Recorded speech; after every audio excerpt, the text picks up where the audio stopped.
Sebelum lanjut ke video selanjutnya, jangan lupa like, komen, share, subscribe, dan nyalakan lonceng notifikasi.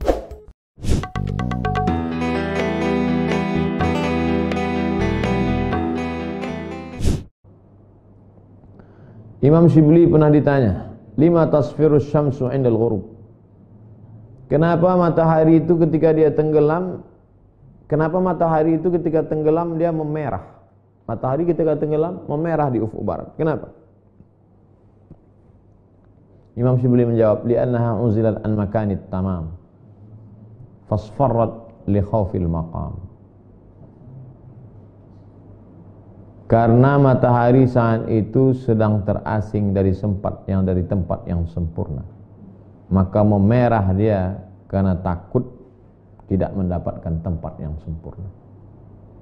Dia sudah terasing dari tempat yang sempurna, memerah dia karena takut tidak mendapatkan tempat yang sempurna.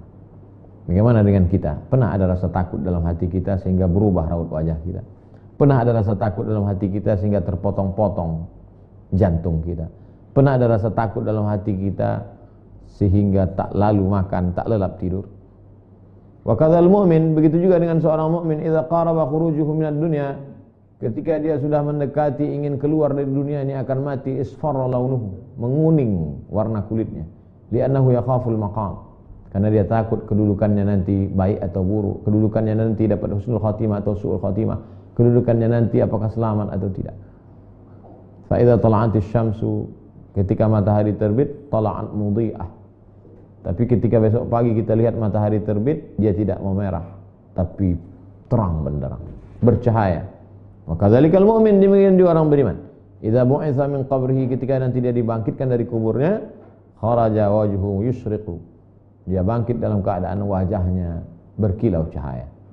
Wujuhu yawma idzin nadhirah ila rabbiha nadhirah.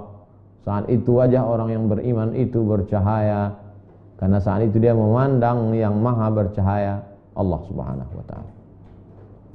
Wa yuhka an Ahmad bin Hanbal rahimahullah, diriwayatkan dari Imam Ahmad bin Hanbal, semoga Allah mencurahkan rahmatnya senantiasa kepada beliau.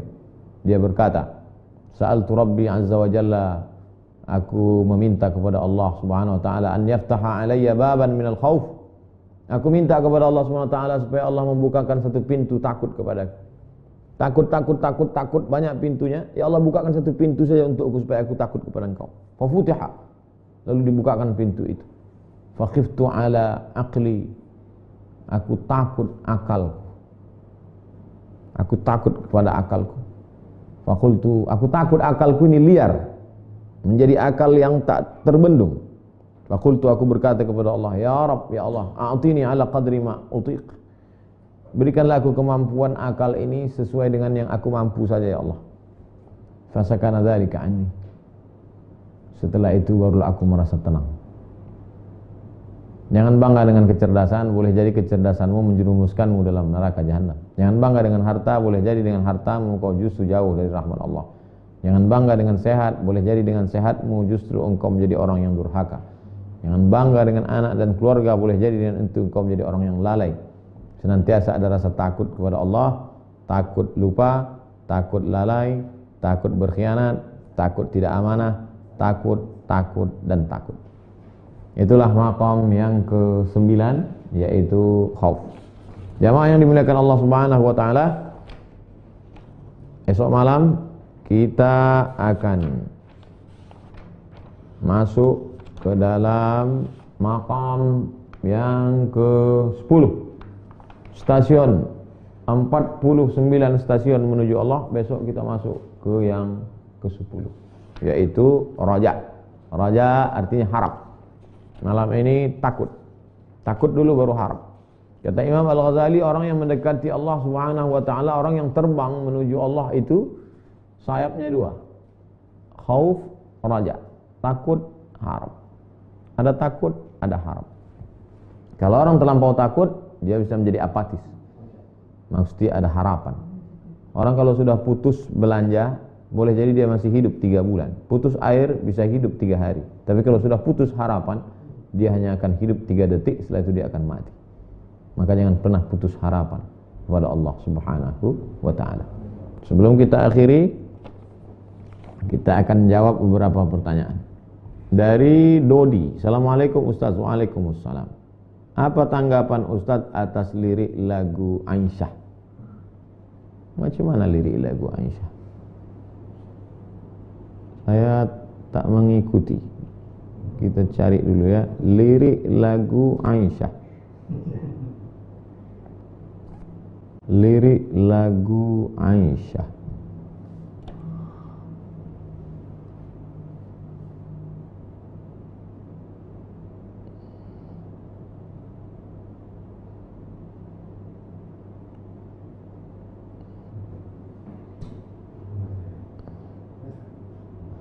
Lirik lagu Aisyah. Mulia indahnya, tak pula. Mulia indah cantik berseri, kulit putih bersih merahnya pipimu. Dia Aisyah putri Abu Bakar, istri Rasulullah. Aisyah itu ibu saya. Yang mengatakan Aisyah itu ibu saya Allah Subhanahu wa taala. Wa azwajuhu ummahatukum. Istri Muhammad SAW itu adalah ibu kamu. Aisyah itu ibu saya. Lalu kemudian keponakan saya yang perempuan, anak adik saya, bertanya tentang neneknya. Dia masih gadis, masih umur belasan tahun. Maka saya ceritakan, Aisyah itu pipinya merah, kemudian mesranya dia dengan, karena begitulah bahasa milenial. Lalu kemudian cerita saya tentang neneknya ke cucu yang generasi milenial ini didengar oleh kakak ibu saya. Cerita saya ke cucu ini didengar, mendengar cerita itu, kamu gak sopan, masa emakmu kamu sifati seperti itu. Bahasa yang saya pilih waktu itu sebenarnya untuk ponakan saya, yang milenial itu, yang masih muda belia itu.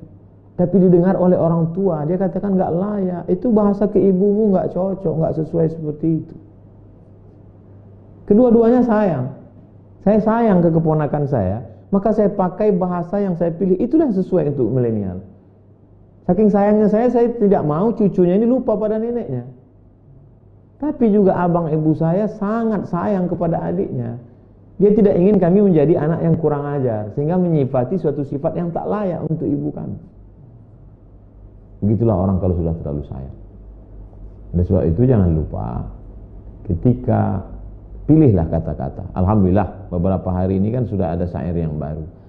Tidak lagi menyebut Aisyah saja. Oh Sayyidah Aisyah, Siti Aisyah, oh Sayyidah. Jadi sudah ada perbaikan syair. Walau la daf'ullahi nasa ba'dhum bi ba'dhin. Kalaulah manusia ini tidak saling amar ma'ruf nahi munkar, saya yakin dan percaya kritik-kritik itu tidak menjatuhkan, tapi menyelamatkan kita semua.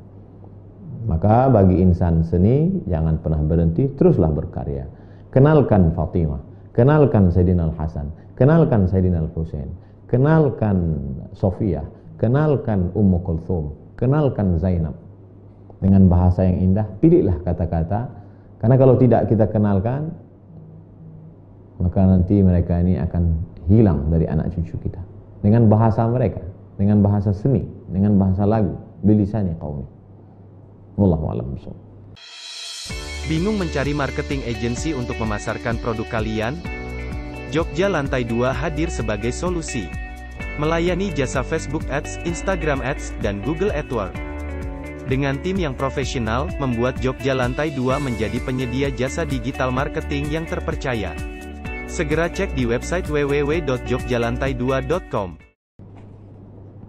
Bapak Fahrul Razi, Ustadz, apakah Dajjal akan menghasut manusia sampai memasuki rumah-rumah manusia, atau hanya yang berkeliaran di luar rumah saja? Dajjal masuk tidak hanya ke rumah, tidak hanya ke kamar, tapi masuk sampai ke hati. Oleh sebab itu jagalah hati kita. Karena ada orang yang tidak keluar rumah tapi menyaksikan action Dajjal, terpukau dia. Datang Dajjal. Dajjal menunjuk bumi, ya ardu umbuti, wahai bumi tumbuhkan tanaman. Tanah yang kering kerontang menumbuhkan tanaman hijau. Dajjal menunjuk langit, ya sama imtiri, wahai langit, turunkan hujan.